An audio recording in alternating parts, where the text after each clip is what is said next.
Hi friends, welcome back to my channel Kanan Kitchen. இன்னைக்கு நீங்கள் பார்க்க போகிற ரெசிபி பிரெட் உப்மா. அதுக்கு தேவையான பொருட்கள்: ஸ்வீட் பிரெட் ஒரு பேக்கெட், எண்ணெய் 4 டேபிள் ஸ்பூன், கடுகு அரை டீஸ்பூன், உளுந்தப்பருப்பு அரை டீஸ்பூன், வெங்காயம் 4, தக்காளி 3, மஞ்சள் தூள் அரை டீஸ்பூன், மிளகாய் தூள் 1 டீஸ்பூன், முட்டை 5, உப்பு தேவையான அளவு. ஃபர்ஸ்ட் பிரெட் ஒரு பேக்கெட் எடுத்து அதை சின்ன சின்ன துண்டாக வெட்டி வச்சுக்கோங்க. இப்போ ஒரு கடாய் எடுத்துக்கோங்க. இதில் எண்ணெய் 4 டேபிள் ஸ்பூன். எண்ணெய் நல்லா சூடான பிறகு கடுகு அரை டீஸ்பூன், உளுந்தப்பருப்பு அரை டீஸ்பூன், வெங்காயம் 4 பொடியாக நறுக்குனது சேர்த்து நல்லா வதக்கிக்கோங்க. வெங்காயம் நல்லா வதங்கணும். பாருங்கள், வெங்காயம் நல்லா வதங்கிடுச்சு.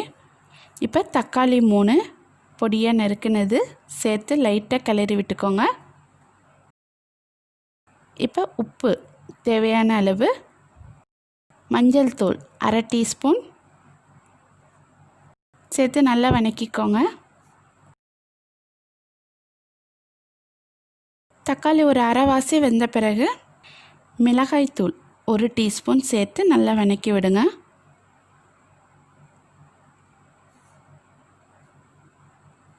தக்காளி நல்லா வதங்கின பிறகு வெங்காயம் தக்காளி இதை லைட்டாக தள்ளி வச்சுட்டு நடுவில் முட்டை 5 உடச்சி ஊற்றிடுங்க.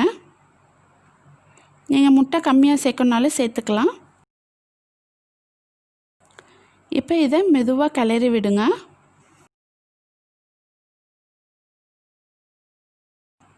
முட்டை ஒரு முக்கால்வாசி வெந்த பிறகு ஸ்வீட் பிரெட் வெட்டி வச்சுருக்கிறத சேர்த்து நல்லா கிளறி விடுங்க. கிளறி விடும்போது தீயை சிம்லேயே வச்சுக்கோங்க. அப்போ தான் ப்ரெட்டு ரொம்ப வரன்னு வராது, சாஃப்டாக இருக்கும் உங்களுக்கு.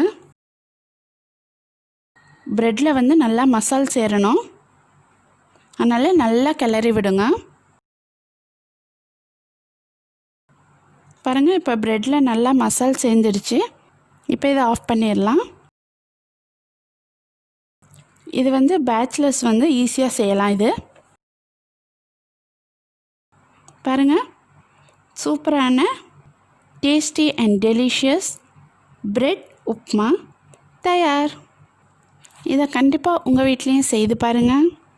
மறக்காமல் எங்களுக்கு கமெண்ட் பண்ணுங்கள், லைக் பண்ணுங்கள், ஷேர் பண்ணுங்கள், சப்ஸ்கிரைப் பண்ணுங்கள், பெல் பட்டனை ப்ரெஸ் பண்ணுங்கள். மீண்டும் அடுத்த சூப்பரான ரெசிபியுடன் நான் உங்களை சந்திக்கிறேன். நன்றி.